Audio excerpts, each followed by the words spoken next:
What up, is Marcus Dynasty dads? We're going to be talking about the Aaron Rodgers trade to the New York Jets. Now, we're going to be talking about Dynasty fantasy football impact. We're going to start right off the bat with Garrett Wilson. Now, we figured that this trade was going to happen.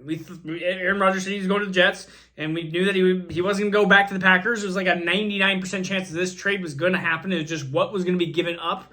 I mean, one of those things that happened last year for Denver is they got Russell Wilson, but then Noah Fant went to Seattle, and you're like, well, that kind of sucks because you're kind of hoping Noah Fant would stay. So we were wondering to see if any Jets players would migrate into the trade over to the Packers. It doesn't look like that's the case. So Garrett Wilson becomes a solid wide receiver one in Dynasty Fantasy Football.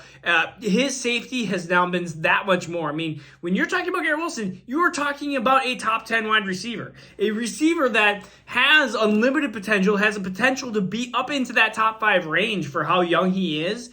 Garrett Wilson has all the attributes and all the talents, and now actually has a quarterback for hopefully at least the 2023 season, but I'm hoping for the next couple of years that you're going to have Aaron Rodgers. It would suck if he only played for a year, but there is that risk, that long-term risk, and you could hope that if the Jets do lose Aaron Rodgers, that they would find some sort of competent, not Zach Wilson, because Zach Wilson was absolutely horrendous. And so, please, Zach Wilson, never be on the field again unless you're coming in for a blowout. So the biggest winners here again are I almost said Zach Wilson. Zach Wilson's the biggest loser here, honestly. Garrett Wilson is the biggest winner here. Another big winner, of course, is Allen Lazard. He gets to stay with his man, Aaron Rodgers, and be the wide receiver 2 on the Jets team. Also, I feel like another winner here is Breece Hall. Breece Hall, who is my RB2, doesn't concrete himself in here, but has the touchdown upside in a better offense here for the Jets. And so we've seen Aaron Rodgers running backs be hyper successful, and he loves to even throw. I mean, Breece Hall is so much better than Aaron Jones, so much better than A.J. Dillon, and you get that type of combination of a running back that can pass catch easily to that Iowa State, and showed that he was very competent as a Jets running back last year.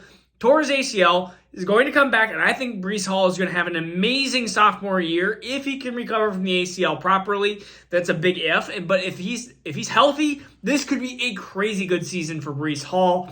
Another, I would say losers, Zach Wilson, obviously a huge loser here. Mike White fans, all losers. Any other quarterback, losers. And so for the Green Bay side of things, Jordan Love, it's back. He's going to be the Jordan Love experiment. The Jordan Love finally comes here and sees. I think Green Bay weapons as a whole are losers here. Aaron Rodgers is better than Jordan Love, or at least right now, you have to believe that Aaron Rodgers is better than Jordan Love. Green Bay doesn't think that because they want Aaron Rodgers to go away, but that part of it is age and disgruntlement and stuff like that.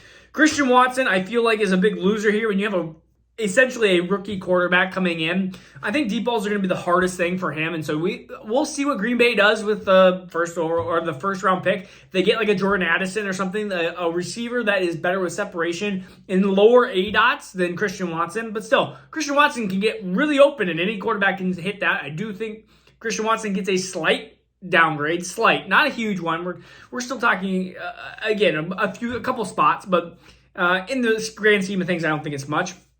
Biggest losers, A.J. Dillon, Aaron Jones. I think this offense is just not going to be as good. You're looking at those two as being the biggest losers here, the running back position here, because honestly, I just don't think they're going to score as much.